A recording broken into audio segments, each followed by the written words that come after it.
Mari kita mulai renungan hari ini. Kita nyanyikan lagu yang pertama.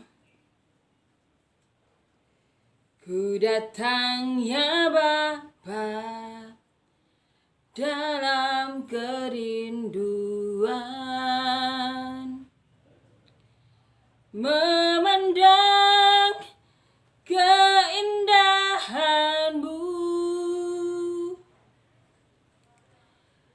Ku berikan segalanya, semuanya yang ada. Ku ingin menyenangkan hati-Mu, oh Tuhan. Jadikan aku indah yang Kau pandang mulia, seturut karya-Mu di dalam hidupku. Ajarku berharap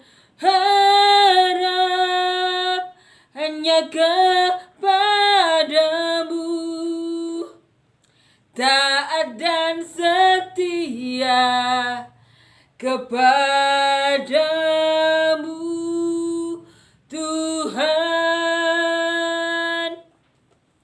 Amin ya. Amin. Kita kali ini akan merenungkan ya, membaca dan merenungkan kitab Injil Lukas, perikop yang kedua. Di Lukas pasal 1 ayat 5 sampai 25, judul perikopnya pemberitahuan tentang kelahiran Yohanes Pembaptis. Pada zaman Herodes, Raja Yudea, adalah seorang imam yang bernama Zakaria dari rombongan Abia. Istrinya juga berasal dari keturunan Harun, namanya Elisabet. Keduanya adalah benar di hadapan Allah dan hidup menurut segala perintah dan ketetapan Tuhan dengan tidak bercacat. Tetapi mereka tidak mempunyai anak, sebab Elisabet mandul dan keduanya telah lanjut umurnya. Pada suatu kali, waktu tiba giliran rombongannya, Zakaria melakukan tugas keimaman di hadapan Tuhan. Sebab ketika diundi, sebagaimana lazimnya untuk menentukan imam yang bertugas, dialah yang ditunjuk untuk masuk ke dalam bait suci dan membakar ukupan di situ. Sementara itu seluruh umat berkumpul di luar dan sembahyang. Waktu itu adalah waktu pembakaran ukupan. Maka tampaklah kepada Zakaria seorang malaikat Tuhan berdiri di sebelah kanan mezbah pembakaran ukupan. Melihat hal itu ia terkejut dan menjadi takut. Tetapi malaikat itu berkata kepadanya, "Jangan takut hai Zakaria. Sebab doamu telah dikabulkan dan Elisabet istrimu akan melahirkan seorang anak laki-laki bagimu dan haruslah engkau menamai dia Yohanes. Engkau akan bersukacita dan bergembira, bahkan banyak orang akan bersukacita atas kelahirannya itu. Sebab ia akan besar di hadapan Tuhan dan ia tidak akan minum anggur atau minuman keras dan ia akan penuh dengan Roh Kudus mulai dari rahim ibunya. Ia akan membuat banyak orang Israel berbalik kepada Tuhan Allah mereka. Dan ia akan berjalan mendahului Tuhan dalam roh dan kuasa Elia, untuk membuat hati bapa-bapa berbalik kepada anak-anaknya dan hati orang-orang durhaka kepada pikiran orang benar, dan dengan demikian menyiapkan bagi Tuhan suatu umat yang layak baginya." Lalu kata Zakaria kepada malaikat itu, "Bagaimanakah aku tahu bahwa hal ini akan terjadi? Sebab aku sudah tua dan istriku sudah lanjut umurnya." Jawab malaikat itu kepadanya, "Akulah Gabriel yang melayani Allah, dan aku telah diutus untuk berbicara dengan engkau dan untuk menyampaikan kabar baik ini kepadamu. Sesungguhnya engkau akan menjadi bisu dan tidak dapat berkata-kata sampai kepada hari di mana semuanya ini terjadi, karena engkau tidak percaya akan perkataanku yang akan nyata kebenarannya pada waktunya." Sementara itu orang banyak menanti-nantikan Zakaria. Mereka menjadi heran bahwa ia begitu lama berada dalam bait suci. Ketika ia keluar, ia tidak dapat berkata-kata kepada mereka dan mengertilah mereka bahwa ia telah melihat suatu penglihatan di dalam bait suci. Lalu ia memberi isyarat kepada mereka sebab ia tetap bisu. Ketika selesai jangka waktu tugas jabatannya, ia pulang ke rumah. Beberapa lama kemudian Elisabet istrinya mengandung dan selama 5 bulan ia tidak menampakkan diri katanya. Inilah suatu perbuatan Tuhan bagiku, dan sekarang Ia berkenan menghapuskan aibku di depan orang. Amin, puji Tuhan. Ini perikop kedua, di mana Lukas menceritakan kepada Theophilus, seorang non-Yahudi yang mau belajar mengenai Tuhan Yesus, yang mengenai Injil. Diawali dari kisah Yohanes Pembaptis. Yohanes Pembaptis merupakan orang yang sejak di perjanjian lama sudah dinubuatkan, merupakan orang yang membukakan jalan bagi Tuhan Yesus, bagi Mesias. Dan di sini Lukas menceritakan dengan detail bagaimana Zakaria, seorang imam ya, di zaman Herodes Raja Yudea, di mana Zakaria ini mempunyai istri yang bernama Elisabeth dan merupakan keturunan dari Harun. Nah, Elisabeth ini tidak bisa mempunyai anak saat itu karena di sini dikatakan mandul. Dan kedua orang ini, yaitu Zakaria dan Elisabeth, umurnya juga sudah lanjut. Tapi Tuhan berkenan. Tuhan bekerja di atas kemustahilan ya. Tuhan benar-benar menyatakan kemuliaannya di atas orang-orang yang memiliki kekurangan. Seperti Abraham dan Sarah yang dijanjikan menjadi bapak banyak bangsa. Tapi saat itu mereka sudah lanjut umurnya. Tapi Tuhan berkenan. Tuhan mau menyatakan mujizatnya di atas kekurangan Abraham dan Sarah, di mana mereka saat itu lanjut usia. Sarah pun sudah mati haid. Di sini Zakaria dan Elisabeth juga mengalami. Elisabeth dikatakan mandul. Mereka berdua lanjut umurnya. Jadi kejadiannya waktu Zakaria melakukan tugasnya ya sebagai imam. Waktu itu diadakan undi ya, dan Zakaria mendapatkan giliran. Undi itu kena Zakaria ya.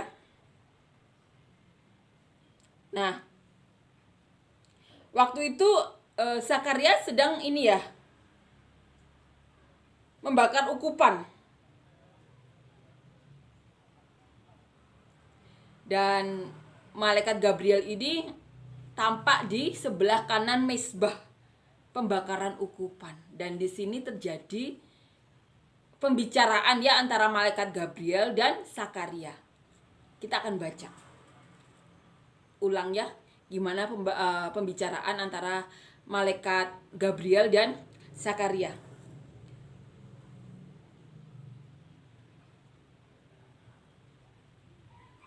Tetapi malaikat itu berkata kepadanya, "Jangan takut hai Zakaria, sebab doamu telah dikabulkan. Dan Elisabeth istrimu akan melahirkan seorang anak laki-laki bagimu, dan haruslah engkau menamai dia Yohanes." Tuhan melalui utusannya ya, malaikat Gabriel mengatakan seperti ini. Engkau akan bersuka cita dan bergembira, bahwa bahkan banyak orang akan bersuka cita atas kelahirannya itu. Sebab ia akan besar di hadapan Tuhan, dan ia tidak akan minum anggur atau minuman keras, dan ia akan penuh dengan Roh Kudus mulai dari rahim ibunya. Ia akan membuat banyak orang Israel berbalik kepada Tuhan Allah mereka. Dan ia akan berjalan mendahului Tuhan dalam roh dan kuasa Elia, untuk membuat hati bapak-bapak berbalik kepada anak-anaknya, dan hati orang-orang durhaka kepada pikiran orang benar, dan dengan demikian menyiapkan bagi Tuhan suatu umat yang layak baginya. Hal-hal luar biasa dikatakan malaikat Gabriel ini kepada Zakaria, bahwa anaknya ini akan kepenuhan Roh Kudus dari mulai rahim sampai besar. anak yang ini ya harus dinamai Yohanes ini, karena ini ya malaikat Gabriel juga sudah mengatakan anak ini harus dinamai Yohanes. Anak ini akan kepenuhan Roh Kudus.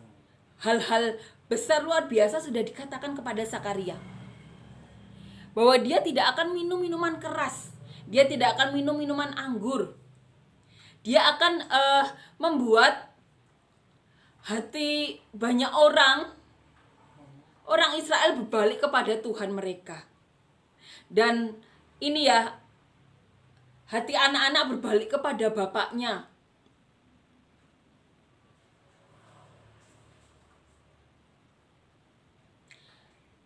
Orang-orang durhaka dan orang-orang durhaka, hati orang-orang durhaka ya, berbalik ke pikiran yang benar. Bapak-bapak berbalik kepada anak-anaknya.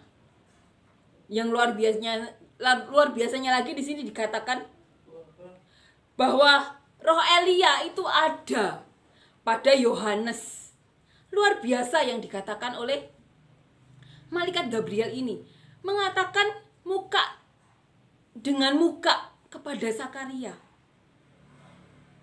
Dan Zakaria di sini jawabannya,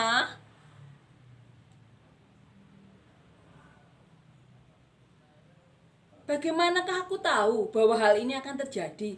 Sebab aku sudah tua dan istriku sudah lanjut umurnya. Zakaria saat itu berhadapan dengan seorang malaikat.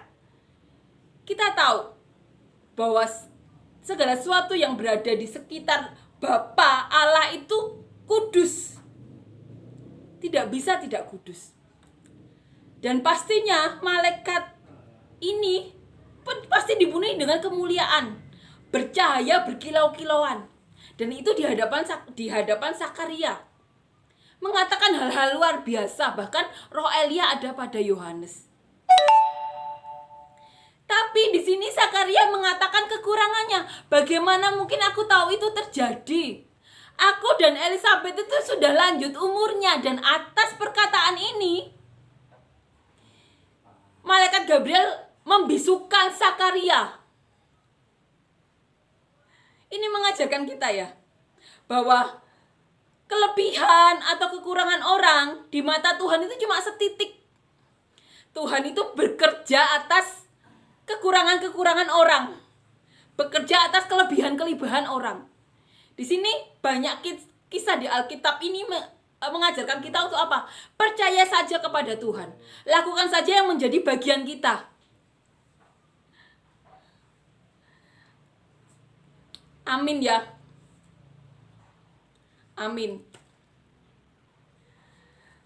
Kita juga tahu kan waktu itu Abraham juga karena mau membantu Tuhan dalam tanda kutip menikahi Hagar. Karena dia merasa sudah semakin tua, tapi anak yang dijanjikan belum ada. Tapi karena Tuhan menghormati Abraham ya, anak Hagar tetap diberkati, walaupun tidak seperti anak Sarai. Ini benar-benar mengajarkan kita bagaimana sikap kita di hadapan Tuhan. Percaya saja, lakukan yang menjadi bagian kita. Karena saat Zakaria menyatakan kekurangannya di hadapan malaikat Gabriel, padahal malaikat Gabriel sudah mengatakan lewat mulutnya sendiri, berhadapan-hadapan seorang malaikat yang kita tahu segala sesuatu yang di sekitar Allah atau Bapa harus kudus, pasti kemuliaannya terpancar saat itu, berkilau-kilauan. Seperti yang kita sering baca bagaimana Roh Kudus menampakkan diri penuh dengan kemuliaan. Dan karena Zakaria menyatakan kekurangannya ya, saat malaikat Gabriel menyatakan segala nubuatan bahwa dia akan memiliki anak yang dipenuhi Roh Kudus, yang mempunyai roh Elia. Karena dia berkata seperti itu, malaikat Gabriel membisukan Zakaria sampai kebenaran itu dinyatakan. Apa yang dikatakan malaikat Gabriel itu terjadi. Baru dibuat berbicara lagi. Amin ya, ini mengajarkan kita. Dan saat ini ya, saat Zakaria menyelesaikan jabatannya, dia pulang menemui Elisabet. Kemudian Elisabet mengandung. 5 bulan namanya Zakaria tidak menemui orang. Dan ini yang dikatakan, inilah suatu perbuatan Tuhan bagiku. Dan sekarang ia berkenan menghapuskan aibku di depan orang. Dia ingat apa yang dikatakan malaikat Gabriel. Dan Zakaria menyatakan imannya. Dan sekarang ia berkenan menghapuskan aibku di depan orang. Menghapuskan kebisuannya di depan orang. Amin ya. Amin. Ini suatu pengajaran bagi kita. Saat Tuhan memakai kita, lakukan saja yang menjadi bagian kita. Kita katakan, ya Tuhan pakai aku. Kita lakukan saja. Karena Tuhan bekerja di atas kelemahan-kelemahan manusia dan di atas kelebihan-kelebihan manusia. Di mata Tuhan, pemilik dunia ini, manusia itu debu yang butuh pertolongannya. Jadi, mari kita pandang Tuhan. Lakukan saja yang menjadi bagian kita. Dan Tuhan akan disukakan. Itu pernyataan iman. Iman kita kepada Tuhan. Tuhan bekerja di atas segala kelemahan-kelemahan kita. Di atas kelemahan Abraham Sarai yang sudah mati haid, yang sudah lanjut umurnya. Di atas kelemahan Zakaria dan Elisabet. Elisabet yang mandul, Zakaria dan Elisabet yang sudah lanjut usianya. Amin ya. Amin. Kisah ini benar-benar meneguhkan kita. Amin. Kita akan nyanyikan lagu yang kedua.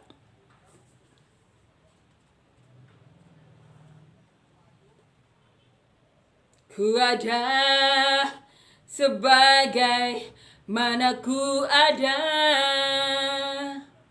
berdiri menghadap tahtamu Bapa.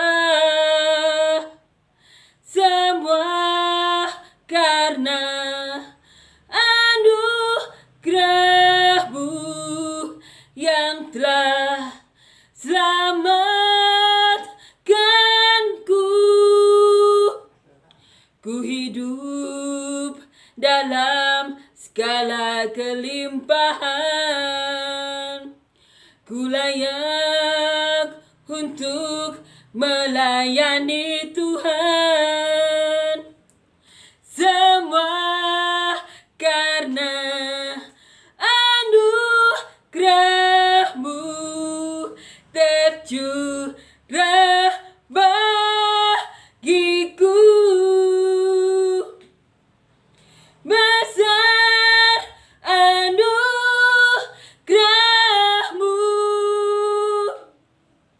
berlimpah kasih-Mu.